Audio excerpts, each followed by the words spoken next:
Bibilib ka sa ka-love team ni Andres Mulak na si Ashtyne Olvega, ha?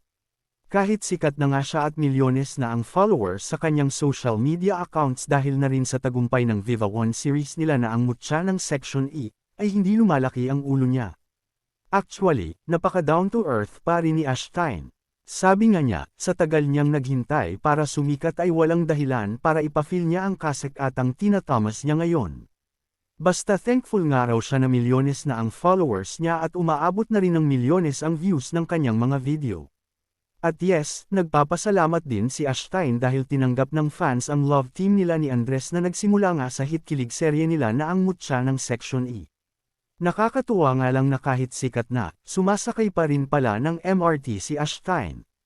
Pero hindi dahil kuripot o nagtitipid siya. Enjoy lang daw siya dahil mas mabilis daw siyang nakakarating sa kanyang mga pupuntahan kapag sumasakay ng MRT.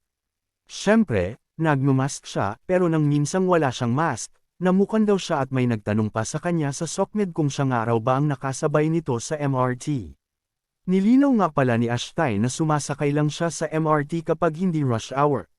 Boss Vic magaling taste sa mga K-movie.